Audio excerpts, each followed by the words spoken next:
Muitos estão viajando hoje, né? Mas eu vou falar de novo. Bom dia, queridos. Bom dia. Agora melhorou. Eu fico feliz de ver que os irmãos que estão aqui em Goiânia vieram, né? Eu vejo que às vezes o pessoal no feriado, mesmo quando não viajam, tiram férias de Deus. Nós não tiramos férias de Deus, né? E graças a Deus, acima de tudo, Ele não tira férias da gente, né? Ele continua com a gente no caminho. E quando a gente vem para o culto, eu sei que pode dar a impressão, em algum momento, que a gente está fazendo o que fazemos aqui para atrair pessoas, ou para agradar a gente mesmo. Vamos tentar fazer o melhor que a gente consegue para a gente ter um evento bem sucedido. E se a gente causa essa impressão de alguma forma, sabe, pelo menos do ponto de vista de nós que estamos aqui na frente, não é a impressão que a gente quer passar. Tá? Nós não estamos preocupados no primeiro momento se você gostou ou não da música, se você gostou ou vai gostar ou não do sermão. Nós estamos preocupados se ele vai gostar do que nós apresentamos para ele hoje aqui de manhã. E hoje nós vamos falar sobre esse assunto do fato de que nós somos peregrinos, forasteiros. Talvez alguns de vocês nunca ouviram essa expressão sendo aplicada ou explicada acerca da vida cristã. Mas é sobre isso que a gente vai ver hoje.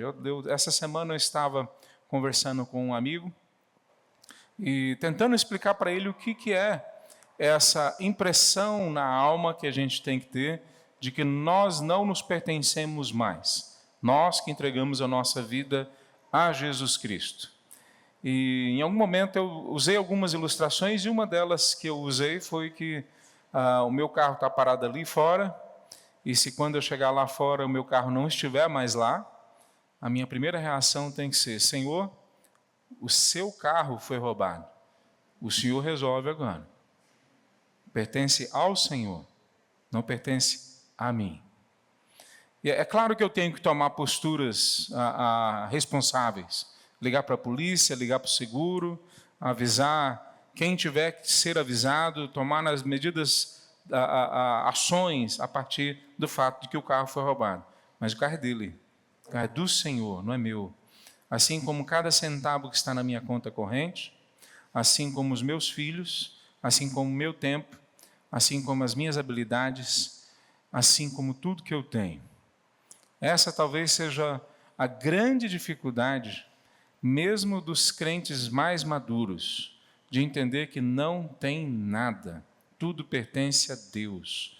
Nós lemos um texto em 1 Coríntios capítulo 7, durante o culto, que fala que se você está como escravo ou livre, não importa a situação que você está, sirva a Deus a partir de onde você está, da vocação que Ele te colocou. Se você tem a chance de sair da escravidão, então lute contra isso. Lute para sair da escravidão. Mas se você é escrava, agora em Cristo Jesus, você é livre. Isso é uma mensagem que no primeiro século era absolutamente transformadora. 90% dos judeus, especialmente de Jerusalém, que viviam ali no centro da nação, eles eram escravos do Império Romano. Mas aí ele continua e fala: e se você é livre, é cidadão romano, saiba que você é escravo de Cristo Jesus. Você tem só que decidir agora de quem você é escravo, então. Você é escravo de Cristo ou você é escravo do mundo? Você pertence a Deus ou você pertence a uma lógica satânica, demoníaca que quer destruir a sua vida e a sua família? E a quem pertence os seus bens, o seu dinheiro, aquilo que está em sua casa? A Deus ou a Satanás? Eu queria ler esse texto com vocês e falar sobre isso hoje, sobre sermos peregrinos, forasteiros, não pertencemos a este lugar, peregrinos de coração. Vamos ficar em pé, meus irmãos? Nós vamos ler o texto de Gênesis, capítulo 11, nós vamos ler a partir do versículo 27. E nós vamos ler até o capítulo 12, no versículo 9. Gênesis 11, do versículo 27 em diante. Gênesis 11, do 27 em diante, até o capítulo 12, versículo 9. A palavra de Deus diz assim: Este é o relato da família de Tera, pai de Abraão, Naor e Harã. Harã, que foi o pai de Ló, morreu em Ur dos Caldeus, sua terra natal, enquanto seu pai Tera ainda vivia. Tanto Abrão quanto Naor se casaram. A mulher de Abrão se chamava Sarai, e a mulher de Naor se chamava Milca. Milca e sua irmã Isca eram filhas de Harã, irmão de Naor. Sarai, porém, não conseguia engravidar e não tinha filhos. Certo dia, Tera tomou seu filho Abrão, sua nora Sarai, mulher de seu filho Abrão, e seu neto Ló, filho de seu filho Harã, e se mudou de Ur dos Caldeus, partiu em direção à terra de Canaã, mas pararam em Harã e se estabeleceram ali. Tera viveu 205 anos e morreu enquanto ainda estava em Harã. O Senhor tinha dito a Abrão: Deixe sua terra natal, seus parentes e a família de seu pai, e vá à terra que eu lhe mostrarei. Farei de você uma grande nação, o abençoarei, o tornarei famoso, e você será uma bênção para outros. Abençoarei os que o abençoarem, e amaldiçoarei os que amaldiçoarem. Por meio de você, todas as famílias da terra serão abençoadas. Então Abrão partiu, como o Senhor havia instruído, e Ló foi com ele. Abrão tinha 75 anos de idade quando saiu de Harã. Tomou sua mulher Sarai, seu sobrinho Ló e todos os seus bens, os seus rebanhos, seus servos que havia agregado à sua casa em Harã, e seguiu para a terra de Canaã. Quando chegaram a Canaã, Abrão atravessou a terra de Siquém, onde acampou junto ao carvalho de Moré. Naquele tempo, os cananeus habitavam a região. Então o Senhor apareceu a Abrão e disse: Darei essa terra aos seus descendentes. Abrão construiu um altar ali e o dedicou ao Senhor que lhe havia aparecido. Dali Abrão viajou para o sul e acampou na região montanhosa entre Betel a oeste e Ai a leste. Construiu ali um altar dedicado ao Senhor e invocou o nome do Senhor. Abrão prosseguiu em sua jornada para o sul, acampando ao longo do caminho em direção ao Neguebe. Vamos orar, meus irmãos. Santo Deus, nós nos colocamos diante de Ti, com o coração, ó Deus, contrito e necessitado da Tua ajuda. Nós clamamos, ó Pai, que Teu Espírito Santo venha falar a nós agora, iluminar a nossa mente. Ó Deus, e que o Senhor possa colocar os Teus anjos a nos proteger agora. Ó Pai, que o Senhor possa proteger a gente, especialmente de sermos desviados daquilo que o Senhor tem para nós, de sermos pegos sem atenção, Deus, sem prestarmos atenção naquilo que o Senhor quer falar às nossas vidas hoje de manhã. Deus, fala a nós agora, muda as nossas vidas, em nome de Jesus que nós oramos. Amém. Podem sentar, meus irmãos. Quanto tempo leva para nós nos tornarmos úteis a Deus, para a gente aprender a obedecer Ele, a seguir Ele de verdade? Quanto tempo que leva para a gente aprender a ter uma vida que vale a pena ser vivida?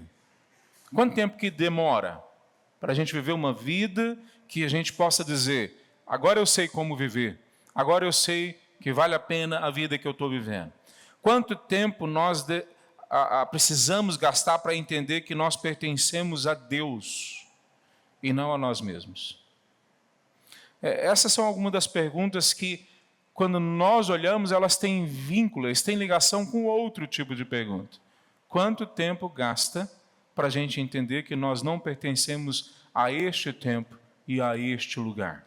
Que nós pertencemos a um outro momento e a um outro país? Quanto tempo que gasta para nós entendermos que nós somos forasteiros, peregrinos? É lógico que aqui o texto não está falando acerca de qualquer pessoa. Está falando acerca de Abraão, ou Abrão, porque nesse momento da história, o nome dele ainda não havia sido mudado. Está falando de alguém que decidiu seguir a Deus contra todas as circunstâncias externas, contra inclusive parâmetros e padrões que estavam lá instalados na cultura dele e no coração dele. Ele vai contra a corrente de várias formas e a gente vai ver algumas dessas questões que ele tem que enfrentar. Quanto tempo gastou para formar em Abrão um homem que entende que ele não pertence a este lugar? E quanto tempo gasta para ser formado dentro de você um homem e uma mulher que de verdade sabe andar com Deus?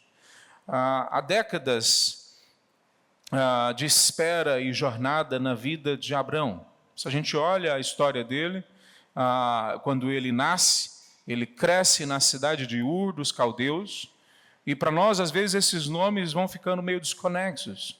Ur dos Caldeus é hoje Iraque, é onde nós conhecemos um pouco depois na história como Babilônia. Na verdade, antes disso, nós conhecemos como Babel. É essa região. Ele mora ao sul de Babel, em Ur dos Caldeus. Então, ele mesmo é um babilônio. Ele fazia parte daquela cultura babilônica. E ali é onde ele cresce, bem distante daquilo que depois a gente ouve falar como um homem que conhece a Deus. O próprio Moisés, quando escreve essa história, sabe que gastar décadas para aprender a andar com Deus não é uma novidade. Ele mesmo havia esperado 40 anos para um dia Deus ir até o deserto e encontrar ele agora com 80 anos de idade. Deixa eu tentar te lembrar, se você não se lembra.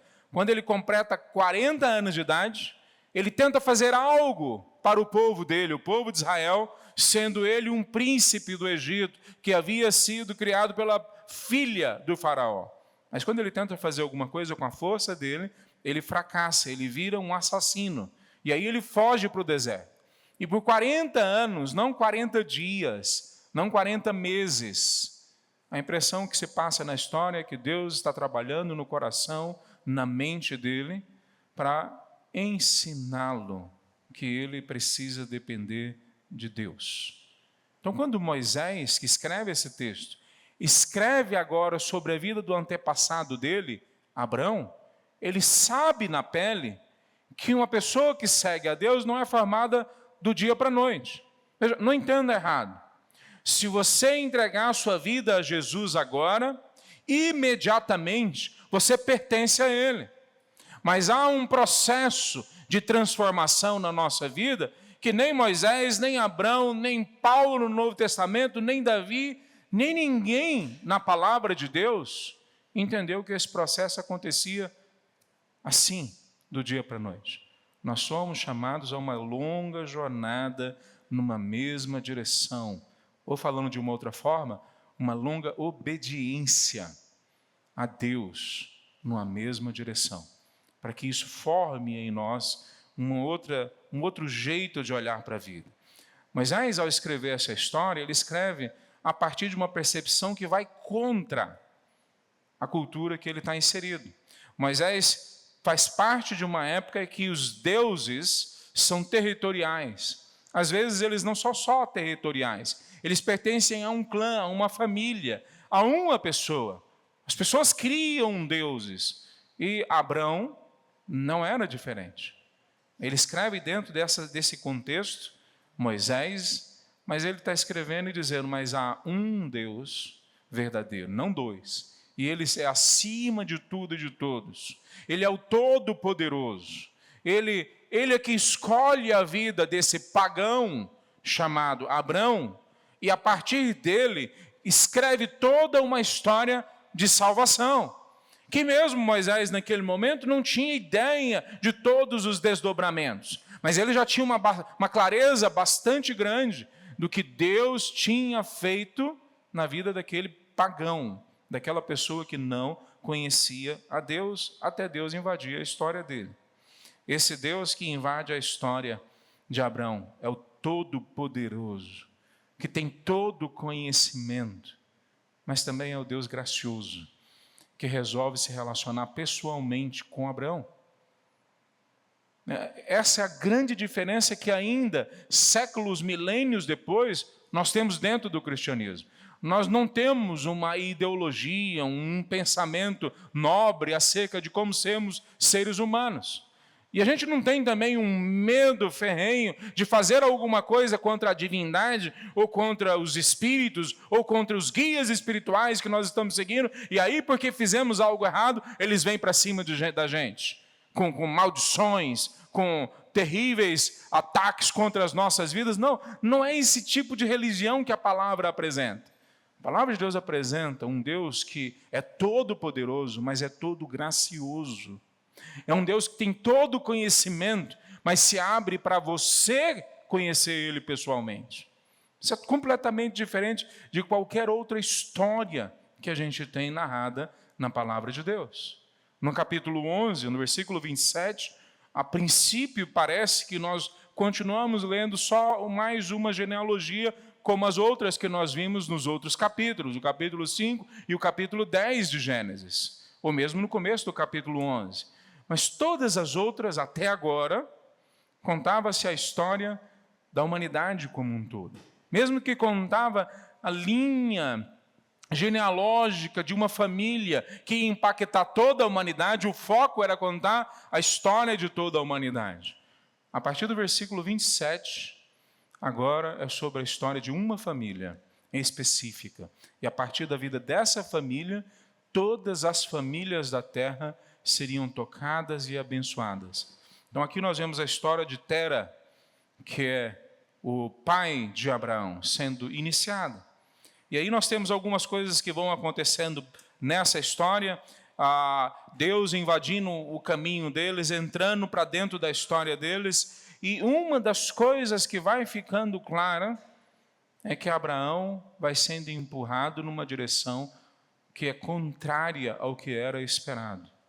É criado não só um caminho, mas um jeito de viver esse caminho. O coração dele se torna um coração de um peregrino. Um coração diferente da maioria das pessoas naquele local. Veja, havia nômades naquele tempo, é óbvio. O próprio Abraão, a gente não tem certeza exatamente qual que é a formação. Alguns acham que ele vivia no campo, em volta de Ur dos Caldeus. Então ele era um nômade. Outros acham que ele era uma pessoa de dentro da cidade. E só para ficar claro, Ur dos Caldeus era uma cidade ali no Crescente Fértil, era uma cidade na Mesopotâmia, é uma cidade que tinha uma religião forte, bem estruturada, ou várias religiões, na verdade. A lua ali era adorada. Quando nós vemos o comércio naquele local, mesmo a estrutura de país, não é país como nós entendemos hoje, mas de governo que tem ali, é mais desenvolvida do que em outros locais. Então, Abraão é impactado provavelmente por esses dois ambientes, o ambiente nômade e o ambiente da cidade desenvolvida. Esse homem é chamado para ir para um outro local que fica bem distante de onde ele está. E parece que na caminhada dele vai sendo formado a mesma coisa que depois, no Novo Testamento, nós somos chamados a formar. Uma expectativa de que em Deus há um outro tempo, em um outro lugar que nos é reservado e onde nós vamos ter muito mais e muito melhor do que nós recebemos até agora. Então, como que nós podemos nos tornar também peregrinos do coração? E só para ficar claro, essa é a proposta do Evangelho. A proposta do Evangelho não é criar para você uma pátria definitiva aqui. A proposta do Evangelho não é dar bens para você, para que você possa dizer para a sua alma, agora eu tenho tudo o que eu preciso e posso descansar. Para a pessoa que diz isso, a frase que Jesus contou lá atrás ainda continua valendo. Louco, hoje à noite pedirão a sua alma. Para quem é que você preparou a sua vida? Então, o Evangelho não fala sobre um destino definitivo aqui e agora. O Evangelho fala sobre criar em nosso coração um desejo pelo céu, pela nova terra e pelo novo céu que nos aguarda lá à frente, aqueles que servem a Cristo Jesus. E como que a gente cria esse desejo? Como é que a gente cria esse coração? Bom, esse texto mostra para a gente que Deus graciosamente é que cria em nós, mas que Ele nos convida também para fazermos parte dessa entrega que muda a nossa perspectiva, o jeito que a gente olha a realidade. Deixa eu resumir o que esse texto, creio eu, ele diz para nós. Deus quer nos transformar em peregrinos de coração, pessoas que são alvo de sua soberana graça e que se entregam totalmente a Ele e ao seu reino. A proposta de Deus não agora, não simplesmente no Novo Testamento, mas desde o começo da história, é transformar a gente em pessoas apegadas nele, que somos peregrinos, forasteiros, que não temos pátria definitiva aqui, que só quando a gente está nele é que a gente se encontra de verdade. E ele nos chama a nos entregar então nesse mesmo processo, que é Ele que inicia e é Ele que completa dentro das nossas vidas. Deixa eu repetir. Deus quer nos transformar em peregrinos do coração, pessoas que são alvo de sua soberana graça e que se entregam totalmente a Ele e ao seu reino. Eu queria falar 3 princípios então que nós vemos nesse texto. Pela ação soberana e graciosa de Deus, nós somos transformados em peregrinos de coração. É pela ação dele. Não é, em primeiro lugar, pela nossa ação. É sempre ele que vem ao nosso encontro. Gênesis 3, versículo 15, ou melhor, versículo 9, é falado quando o homem peca e Deus vem logo na sequência encontrar com o homem, é Deus que vem ao encontro do homem. É Deus que conversa com o homem em primeiro lugar e chama ele para sair do esconderijo que o pecado colocou, da escuridão que a morte instalou no coração dele. Deus é que vai ao nosso encontro, que vem ao nosso encontro. Então a distância, só para a gente entender o que está acontecendo, a distância percorrida por Abraão, ou por Abrão e sua família, de Ur dos Caldeus, que hoje é o Iraque, até Canaã, é de 1.800 e poucos quilômetros. Pode chegar até 2.000 quilômetros, dependendo de qual desvio que ele pode ter pego no caminho. E a tradição judaica, que é a que a gente pode mais se basear aqui, diz que isso aconteceu há mais ou menos 3.700 anos atrás. Veja, no momento que nós não tínhamos estradas, necessariamente, no momento que nós não tínhamos policiamento, exército, no momento que nós não tínhamos segurança nenhuma, que ninguém se afastava do seu clã, não era normal isso, você podia ter nômades, mas que andavam com um clã inteiro, ninguém saía para distante do único local que podia ter proteção, a sua família. Pois Abraão é chamado contra todas as expectativas do momento que ele vive para ir para outro local. Algumas coisas ficam meio nubladas para nós acerca dessa história. Tera, pai de Abraão, tinha 145 anos quando chegou em Harã. E nesse momento, ao que tudo indica, Abraão tinha 75 anos. E depois Abraão chega até Canaã, nesse lapso de tempo que a gente não tem certeza, mas provavelmente com 135 anos de idade. Eu não sei se você conseguiu fazer a conta rápido. Entre o dia que ele recebeu a ordem de Deus para ir para a terra de Canaã e o dia que ele chega na terra de Canaã, passam-se pelo menos 60 anos. Demora 60 anos para Abraão cumprir a vocação que foi entregue para ele. Para ele conseguir cumprir 100% daquilo que foi ordenado para ele. Quando nós olhamos essa história, ele leva a sua família para Canaã e não fica claro para nós se quando Deus o chama, chama também seu pai, ou seu pai tinha alguma clareza. Não fica claro quem é que sai em primeiro lugar. É Tera que leva Abraão ou Abraão que leva a Tera? Mas uma coisa fica clara. Já no capítulo 11, Abraão está no caminho quando Deus começa a conversar com ele. Há algo acontecendo na história naquela família que parece que já a soberania de Deus agindo neles para desplugar eles, tirar o senso de que eles precisam de algo para viver. Eles não precisam de nada para viver, a não ser a presença de Deus, a não ser o cuidado de Deus, a não ser ter a certeza de estarem caminhando com Deus.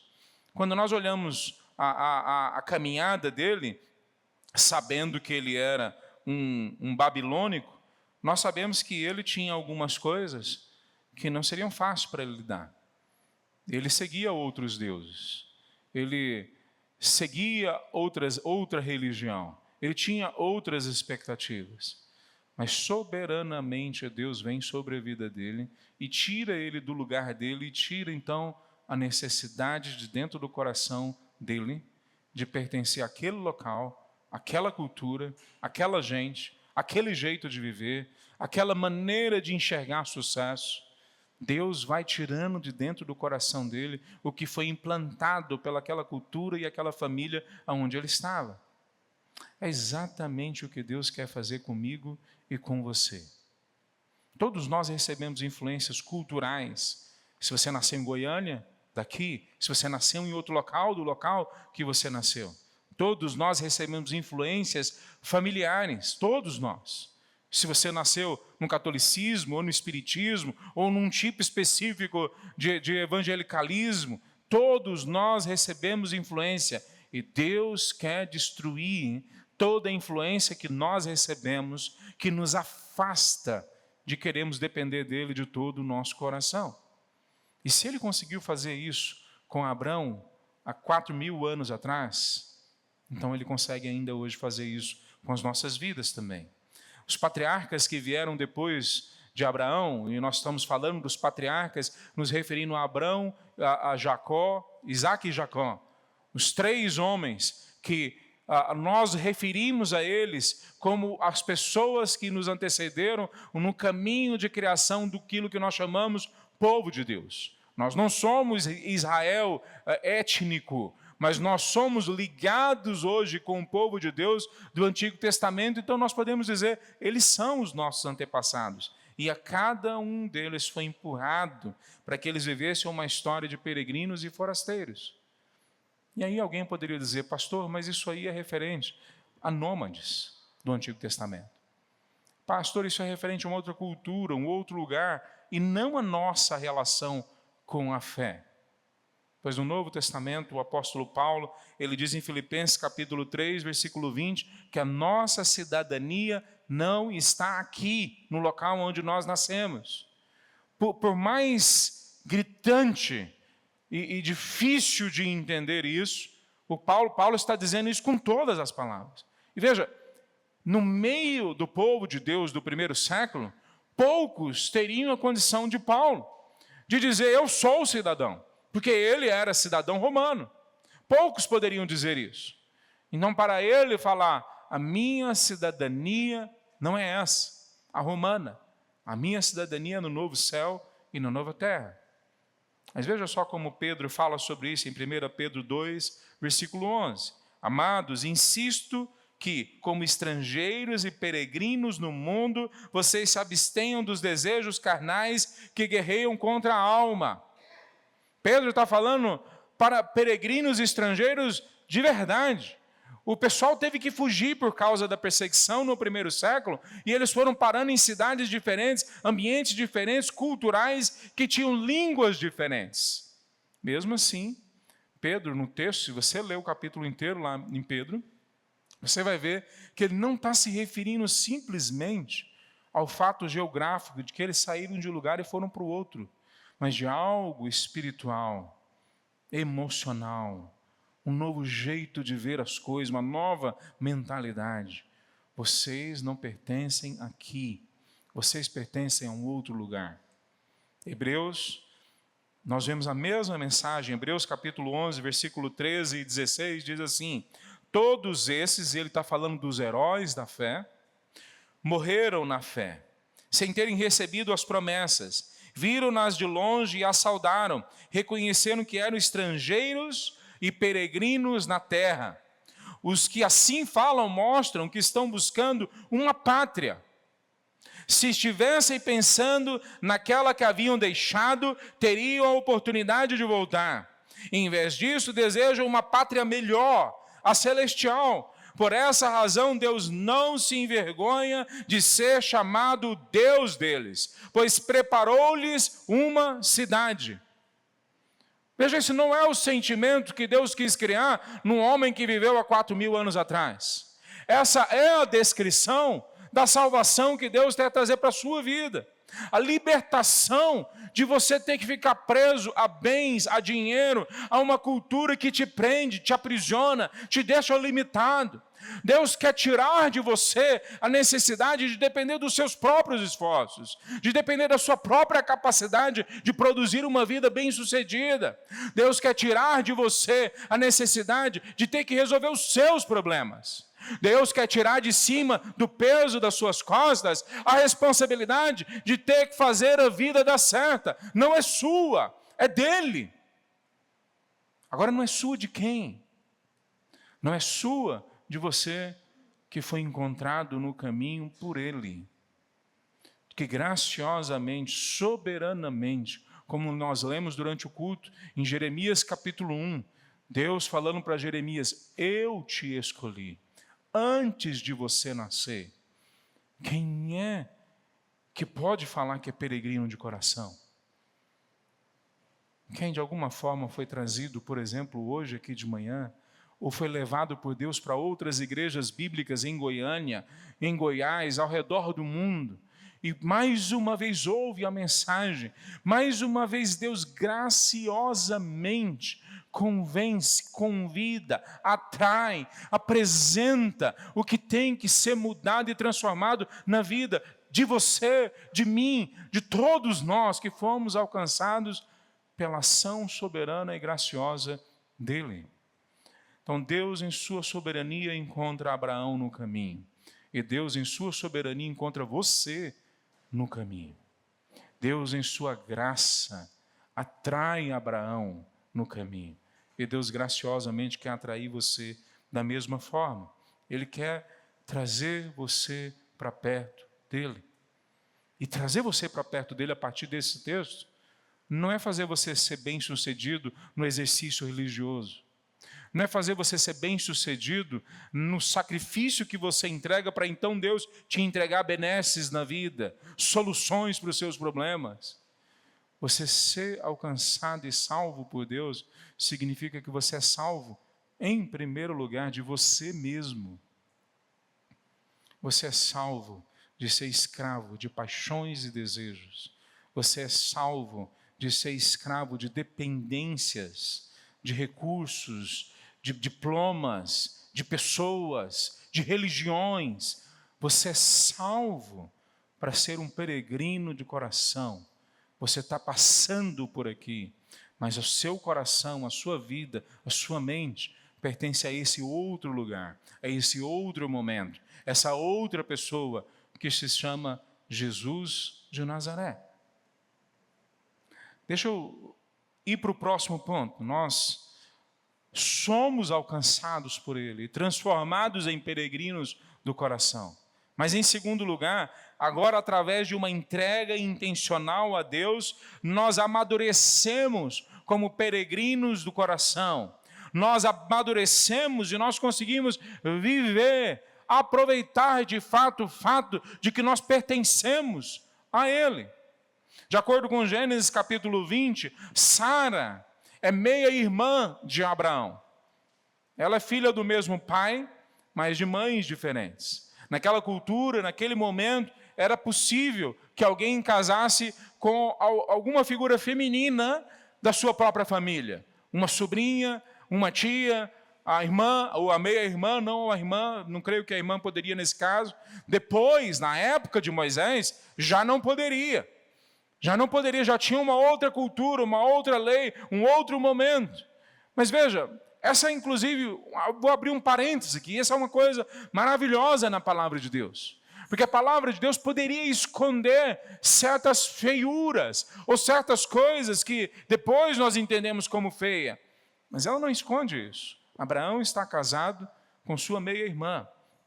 E quando ele por exemplo, num próximo momento, no capítulo 13, chega ao Egito, na verdade, a segunda parte do capítulo 12 ainda, ele fala para ela, em outro momento, olha, falem para eles que você é minha irmã, porque quando eles verem a sua beleza, se eles acharem que eu sou o seu marido, eles vão me matar por causa de você.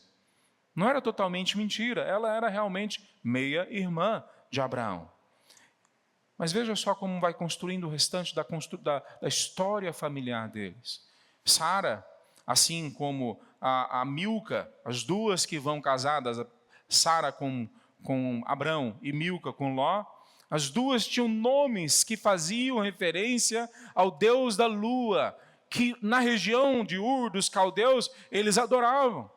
Mais do que isso, o nome de Abrão é ao pai exaltado, provavelmente o significado do nome dele, que muito provavelmente é uma referência para alguma posição que ele tinha naquela religião, talvez uma posição como sacerdote ou algo parecido com isso.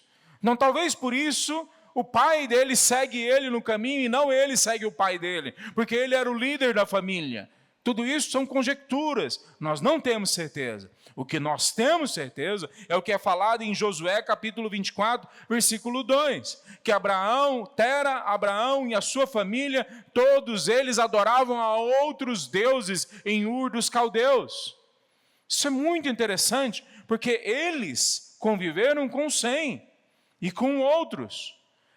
Eles conviveram com Noé, eles conviveram com os outros filhos de Noé que haviam saído da arca, que tinham condições de ouvir de primeira mão como a ira de Deus veio sobre um grupo de pessoas, sobre a humanidade, porque elas não dependiam de Deus, porque elas não se dobravam diante de Deus, porque elas criaram maldade no coração e na cultura e na sociedade delas. E eles tiveram condições de caminhar de perto com essas pessoas que desceram da arca. Só para vocês terem ideia, quando Abraão nasce, ele ainda pôde conviver mais ou menos 200 anos com Sem. Ele poderia bater na porta da casa de Sem, filho de Noé, e perguntar, conta de novo como é que foi que aconteceu. Deus sempre manteve uma testemunha viva do que aconteceu no passado, para contar para a próxima geração. Sempre isso aconteceu.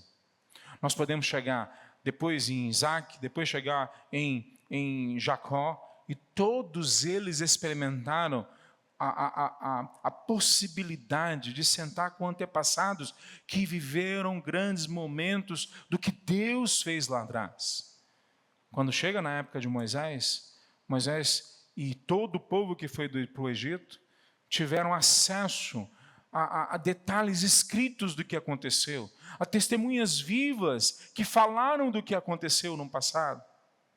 Veja, tudo isso é empurrando de alguma forma a vida de Abrão e de todos em volta deles, para o fato de que Deus protegia, cuidava, mas mais do que isso, que Deus estava trabalhando para amadurecer a vida deles, para que eles pudessem aproveitar, mesmo tendo saído de um ambiente onde eles não tinham condições de sequer entender quem Deus era, agora eles eram resgatados e levados para poder entender quem Deus era.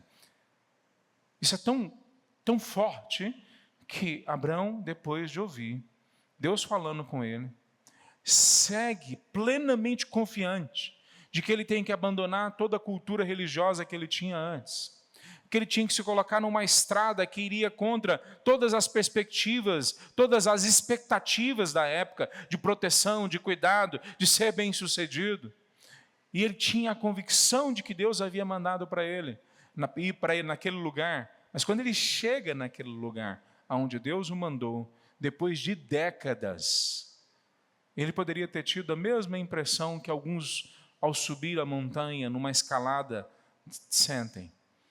Gastam um esforço danado, se desgastam, chegam no topo da montanha, o que nós temos que fazer agora? Descer. É mais outro esforço cansativo que nós temos que fazer. Muitos sobem a montanha e não conseguem aproveitar a jornada, né? Os legendários que eu digo, né? Porque quando chegam lá em cima, a única coisa que conseguem ver é que eles têm que agora fazer o mesmo esforço, ou maior até, para descer de onde foram. Mas quando Abraão chega no local que Deus o manda, no versículo 7 do capítulo 12 diz que então o Senhor apareceu a Abraão e disse: está vendo essa terra que você acabou de pisar? É essa que eu falei para você lá atrás. É essa terra que eu disse para você que eu daria para você. Então Deus vai construindo essa realidade na vida dele. Ele vai para esse local, e o local onde ele vê a presença de Deus é onde tem uma árvore grande, a árvore de Moré. E todos os comentaristas concordam que nesse local, em Siquém, é a cidade, era onde tinha um outro grupo de religiões, e eles adoravam a Deus em volta daquela árvore, que era muito comum, inclusive na Ásia, ainda hoje é assim. Uma grande árvore normalmente é adorada, uma árvore antiga normalmente se constrói, e em volta dela uma lógica religiosa. Nesse ambiente onde as pessoas estavam adorando um outro Deus, Abraão constrói um altar para o Deus Todo-Poderoso, para Jeová. A mesma coisa que nós somos convidados hoje a fazer. Quando Jesus conversa na mesma região com a mulher samaritana, exatamente na mesma região, e essa mulher cita que ali, ela pergunta para Jesus, é aqui ou lá em Jerusalém que se tem que adorar? Eu fico imaginando que Jesus deve ter pensado em Abraão nesse momento, quando ele responde: o Pai procura adoradores que adorem a Ele em espírito e em verdade. Abraão, no meio de todos aqueles ídolos, de todos aqueles altares que ele mesmo estava acostumado a lidar, agora ele cria um altar para o Deus único e verdadeiro no meio daqueles altares. Nós há pouco fomos uma região montanhosa, na região do Himalaia, e quando nós chegamos lá em cima das montanhas, vários altares de pedra construídos. E eu me lembrei desse texto. Vários altares ali colocados em adoração a deuses familiares, a deuses que são entidades demoníacas, adoradas em templos budistas naquela região, vários altares levantados. E eu virei para o pessoal em volta e falei: vamos construir um altar para o nosso Deus aqui. Nós somos comandados no Novo Testamento a construir um altar físico? Não somos. A ideia não era o fato de construir um altar físico ali, mas construir naquele local um testemunho de que em nossos corações há um altar onde nós clamamos ao Espírito Santo de Deus, produza uma oração, uma adoração verdadeira. Essa é a voz daqueles que clamam por séculos: Senhor, produza que as minhas palavras possam ser agradáveis a Ti. Salmo 19, a partir do versículo 12, que as palavras dos meus lábios e o clamar do meu coração sejam agradáveis a Ti. Pois Abraão, depois de mais de 60 anos caminhando, entendendo que Deus tinha mandado ele para aquele local, e o texto não fala que Deus conversou com ele no caminho. O texto não fala para nós que ele recebeu um texto dizendo como é que ele deveria se comportar. O texto não fala para nós mais nada. A única coisa que o texto nos diz é que Deus manda ele sair daquele local e servir somente a ele. 60 anos ou mais depois, Deus aparece a ele e fala: você chegou no lugar onde eu mandei você vir. Deus amadurece o nosso coração, Ele entra graciosamente, Ele se aproxima das nossas vidas para que a gente entenda o que Ele quer de nós, não só lá no começo da caminhada, mas na medida que nós vamos caminhando na direção dEle. Quantos de nós já experimentamos das promessas de Deus, dos milagres de Deus, da transformação de Deus, mas nós só podemos nos referir a Deus como uma coisa do passado? Quanto de nós já vimos o sobrenatural agindo em nossas vidas ou em volta de nossas vidas? Mas a única coisa que nós podemos falar é que Deus é soberano e poderoso. Mas nós temos dificuldade de falar que Ele me ama e Ele conversa comigo. Quantos de nós temos dificuldade de entender que Deus quer um relacionamento específico, pessoal, verdadeiro, profundo, intencional com cada um dos filhos dele, cada uma das pessoas que se entregam a ele. Então, essa caminhada não é só Deus que coloca ela em ação. Nós somos chamados para nos entregarmos a Ele e falar: Senhor, está aqui, eu ouvi, eu me entrego a Ti. O que acontece na caminhada de Abraão é o que deve acontecer na nossa vida. Ele teve erros, não pense que ele não teve erros, nós não vamos chegar nos erros dele nesse texto, está no próximo texto. Mas ele teve erros, mas mesmo com os erros de imaturidade, de medo, de falta de confiança, falta de fé que ele teve em algum momento, o principal ele fez. Ele entregou a sua vida para servir única e simplesmente a Jeová. A Jeová. Terceiro ponto, ou terceiro princípio que esse texto traz para nós. Confiantes de que em Deus tudo será melhor, aproveitamos a jornada como peregrinos do coração. Peregrinos de coração. Deus chama Abraão para uma terra que ele não conhece, e como nós vimos, ele vai estabelecendo cada vez mais claro para ele que ele vai entregar essa terra para ele. E quando ele chega nesse momento que ele está para chegar na terra, eu creio que é mais ou menos essa a perspectiva que dá para ele, porque Gênesis capítulo 12 não é o momento que Deus fala para ele, o momento que Deus fala para ele é antes de Gênesis 12, e agora em Gênesis 12 ele fala, foi falado para Abraão que ele deveria ir para uma outra terra. E quando ele chegasse nessa outra terra, ficaria claro que todas as famílias da terra seriam abençoadas por causa da vida e decisão dele. Em ti serão benditas todas as famílias da terra. Veja, o texto aqui não fica claro para nós o tempo, ou como que funciona exatamente a lógica gramatical. Quer dizer, ele vai ser abençoado e todos vão ter que reconhecer que ele é abençoado? Ou ele vai ser abençoado e agora ele vai abençoar as pessoas? Ou da mesma forma como ele é abençoado, agora as outras pessoas também vão ser abençoadas? Todas essas construções, na verdade, cabem nesse texto. Em ti serão benditas todas as famílias da terra. Traz para nós que todas as famílias da terra podem encontrar a mesma bênção que Abraão encontrou. A mesma bênção. Depois o nome dele é mudado de Abrão para Abraão. Ele deixa de ser o pai exaltado, como provavelmente era uma citação dele ter sido um líder numa religião pagã, para agora ser Abraão, o pai de muitas nações, o pai de muitas famílias, de muitos povos. Veja, agora ele não só é a pessoa que foi abençoada e que aproveita essa bênção, mas é a pessoa que a partir de qual todas as famílias que tocam na mesma verdade que ele tocou também são abençoadas. A fama que é dada a ele é dada por Deus, ao contrário do capítulo 11, que são os homens que buscam fama, e eles então constroem uma torre para todos reconhecerem que eles são capazes, famosos, são bem-sucedidos. Em Gênesis capítulo 12, não é Abraão que busca fama, que constrói a sua fama. É Deus que constrói a fama para ele. É Deus que constrói a estrutura familiar para ele. É Deus que constrói a proteção de vida para ele. É Deus que constrói a história para ele.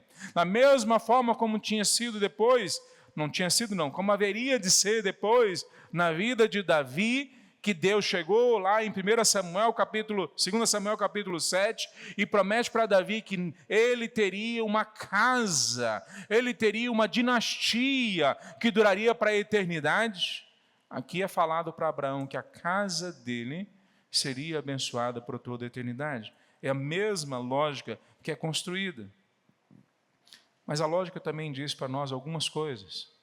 Deus diz para Abraão que, basicamente, que as bênçãos que ele recebe não podem ser acumuladas, retidas, elas não podem ser estanques na vida dele. Tudo que ele recebe tem que, a partir da vida dele, abençoar outras pessoas.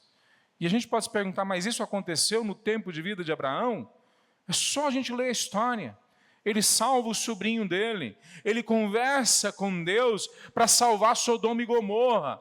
Ele mesmo se torna exatamente o que a promessa de Deus diz que ele vai se tornar. Uma pessoa que abençoa e que não amaldiçoa. Uma pessoa que traz ou que se esforça para trazer as pessoas para a presença de Deus. Mas quando a gente extrapola a vida dele, é que a gente chega no âmago desse texto. O texto não está dizendo que é a vida de Abraão em si que vai ser uma bênção para todos os povos, mas que através da vida dele viria aquele que nós conhecemos como o Messias. É a segunda vez que cita que a descendência do povo de Deus, ou da descendência do povo de Deus, viria aquele que nos salvaria. É a segunda vez que cita, só que aqui vai ampliando a explicação do que isso significa. Paulo vê isso com tanta clareza nesse texto, que em Gálatas capítulo 3, versículo 8, ele diz que Gênesis capítulo 12, do versículo 1 ao 3, é o evangelho entregue antes da hora. O evangelho, milhares de anos antes de Jesus vir, já foi declarado.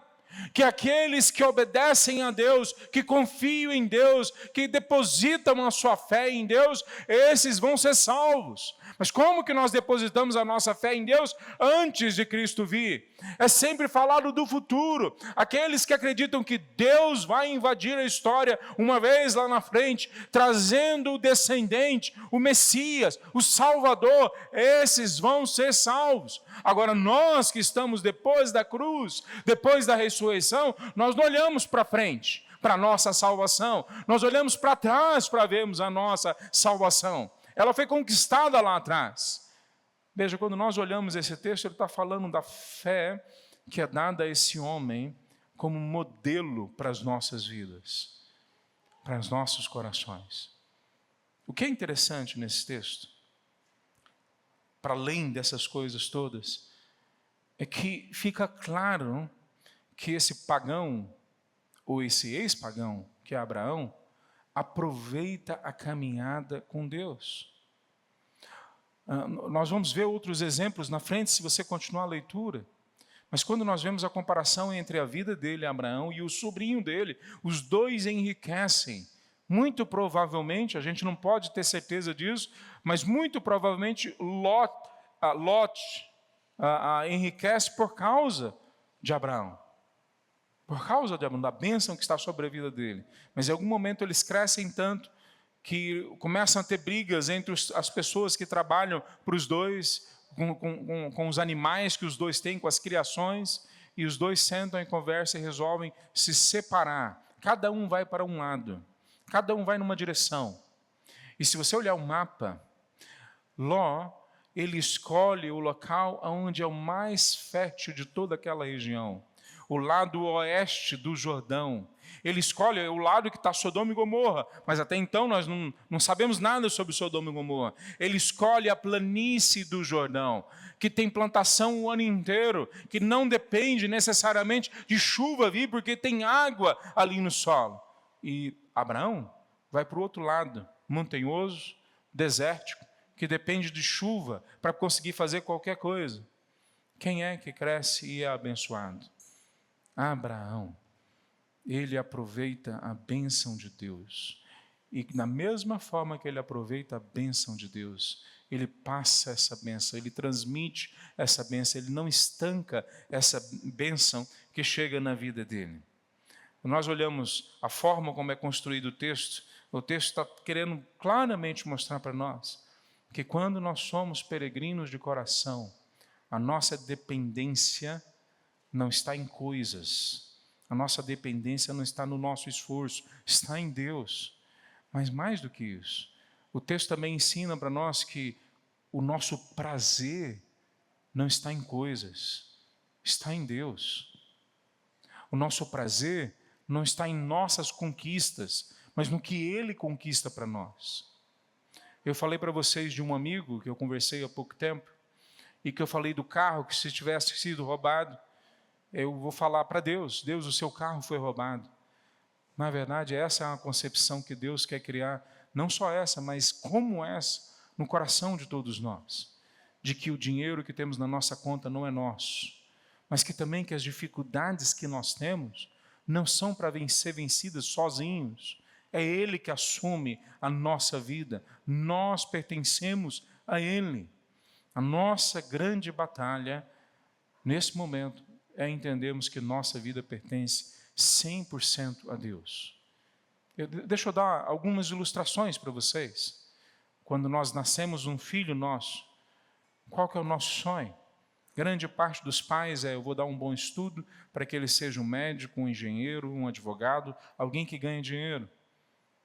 Poucos dos pais que eu tenho conversado falam, eu vou ensinar o meu filho a seguir o caminho do Senhor, como a primeira e mais importante coisa na vida dele.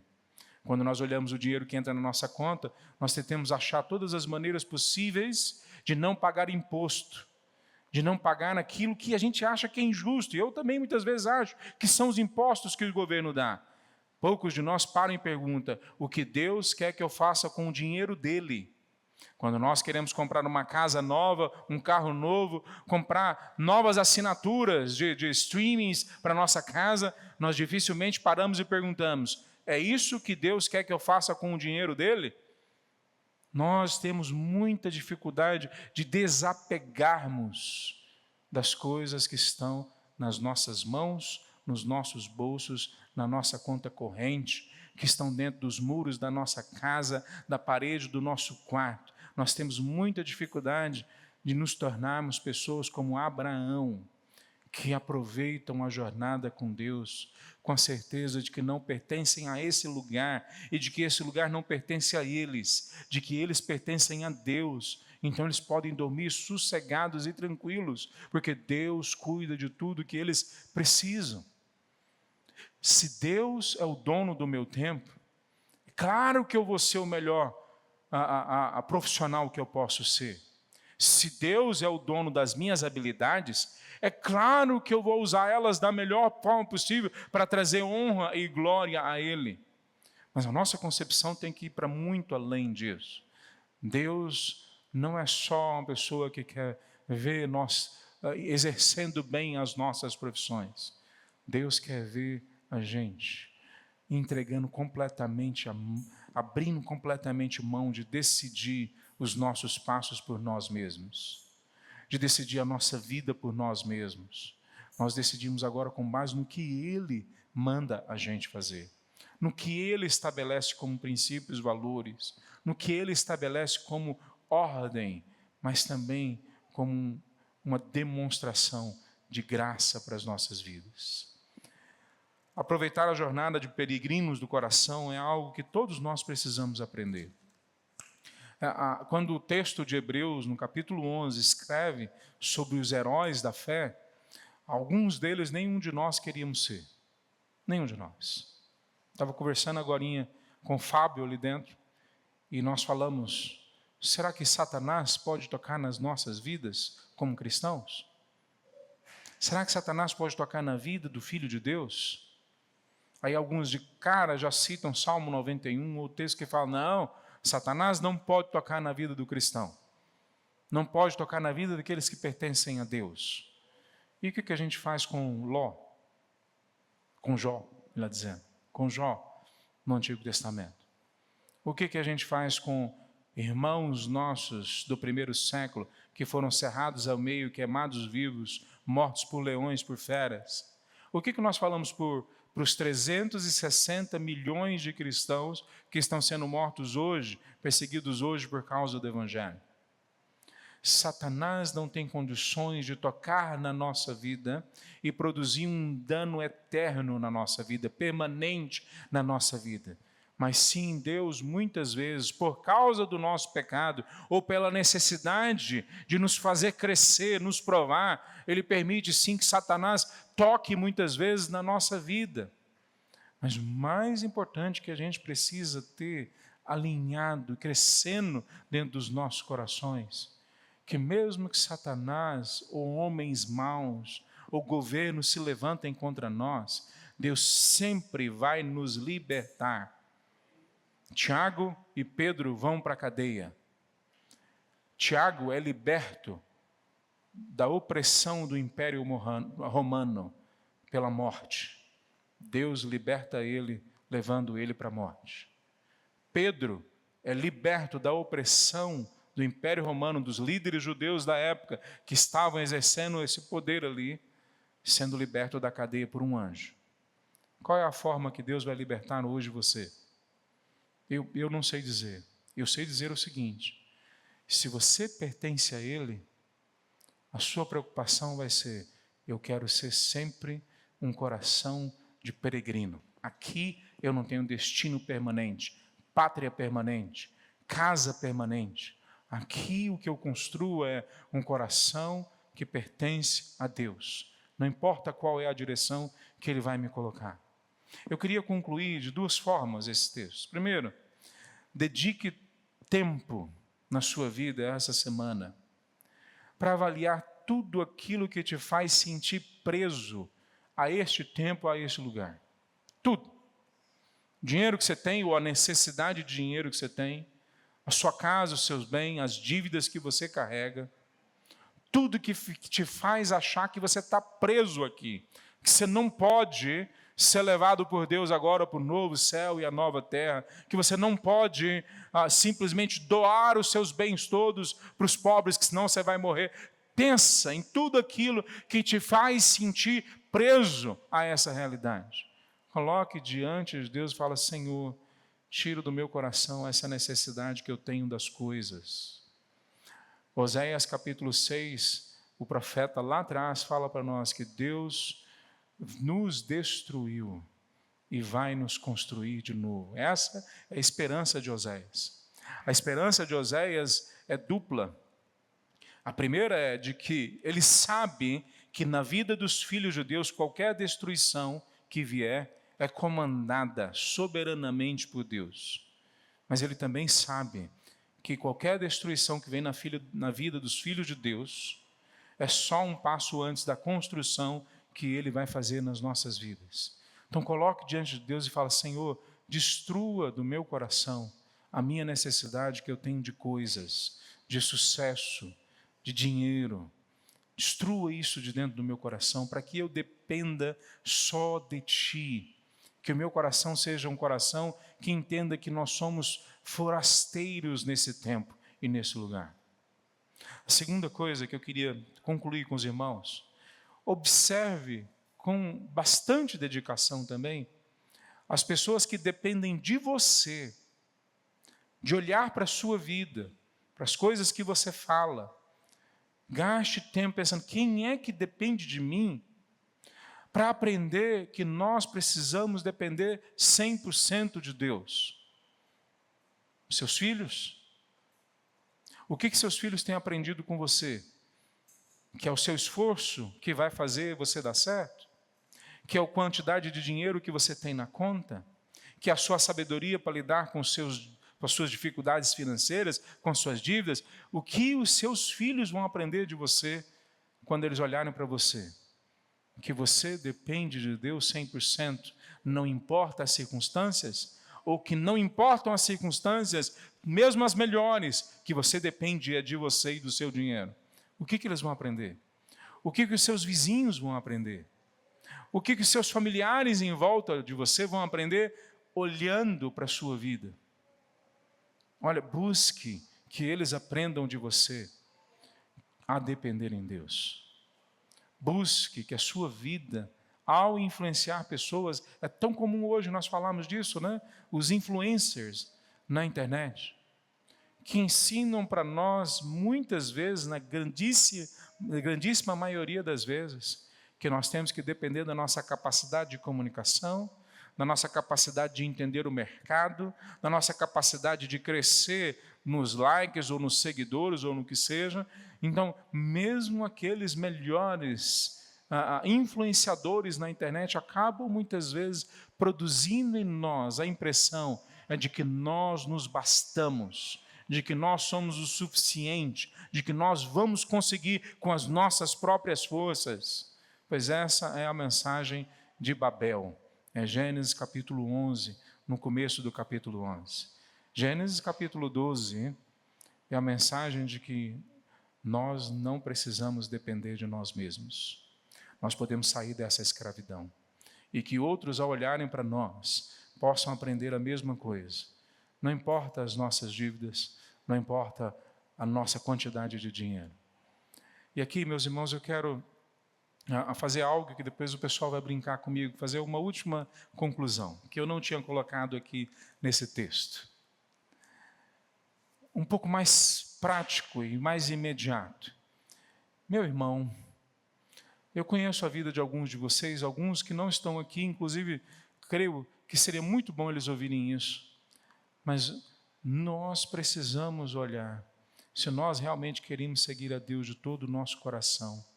Quando nós gastamos, ou usamos, ou separamos o nosso dinheiro, nós precisamos fazer isso de forma bastante crítica. Aonde nós usamos o nosso dinheiro? Como nós usamos o nosso dinheiro? Quanto nós usamos o nosso dinheiro para os propósitos revelados na palavra de Deus? Há desculpas sendo inventadas o tempo todo acerca de dízimos, de ofertas, acerca de sermos generosos com as pessoas, acerca de como usarmos o nosso dinheiro em relação ao governo. Mas, meus irmãos, se há algo que nos prende hoje a uma dependência, não de Deus, mas de demônios, não da vida que Deus tem para nós, mas a vida que Satanás oferece lá fora o tempo todo, é a forma que vai sendo construída nessa lógica do uso do nosso dinheiro. Eu gostaria de estar falando só em teoria, mas eu sei que aqui nessa igreja, e veja, se você é visitante, não é para você que eu estou dizendo isso. Tem pessoas que não dizimam, tem pessoas que não ofertam, tem pessoas que não sabem ser generosas, mas que depois em outras áreas da vida delas, elas querem a bênção de Deus. Tem pessoas que não pagam suas dívidas, tem pessoas que não se organizam para pagar as dívidas, tem pessoas que não pagam os seus impostos e nem se organizam para em algum momento pagar os seus impostos, mas depois elas querem dizer que dependem só de Deus. Tem pessoas que ficam brincando com as coisas mais claras do Evangelho e depois não entendem como a sua vida não tem plenitude de vida, mesmo tendo bênçãos de Deus. Se você está aqui hoje de manhã, eu tenho certeza que Deus abençoou no mínimo com isso na sua vida, de ter trazido você hoje para cultuá-lo, livremente, sem perseguição. Mas Deus tem muito mais para você, muito mais para você, e para a minha vida também. Então, coloque isso diante de Deus, passe a limpo a sua vida financeira com Deus. E coloque, Senhor, me ajuda a cumprir fielmente, estritamente, o que a Tua palavra nos fala para fazer. Para que isso seja uma demonstração de que meu coração não está aqui nessas coisas, mas no Senhor. Isso não é de forma alguma dizer que nós temos que trazer todo o dinheiro para a igreja. Não entenda, isso aí é coisa de doido, que segue doido nessas igrejas por aí. Nós entregamos na igreja local aquilo que a palavra nos fala, mas o dinheiro que fica na nossa conta continua sendo dele. E tem que ser usado para a honra e glória dele, do jeito dele, para aquilo que ele nos coloca na sua palavra. Vamos ficar em pé, meus irmãos? Que a gente possa aprender a ser peregrinos do coração, pessoas que não têm aqui como a nossa pátria definitiva, mas só no novo céu e na nova terra. Vamos orar? Santo Deus, louvado seja o teu nome, ó Pai. Nós colocamos diante de Ti a vida de cada um de nós, ó Pai. Ó Deus, nós olhamos para a vida de Abraão e é tão distante, tão diferente da nossa. Mas ao mesmo tempo o evangelho pregado lá atrás é o mesmo, hoje e sempre, ó Pai. Que aqueles, ó Pai, que declaram a Cristo Jesus como Senhor, são também hoje não só recebidos, mas no futuro serão, ó Pai, honrados como servos bons e fiéis. E nós clamamos, ó Pai, que o Senhor venha transformar a cada um de nós, então, em servos bons e fiéis. Louvado seja o teu nome, ó Pai. Em Cristo Jesus que nós oramos. Amém. Amém. Por aí sentar, meus irmãos.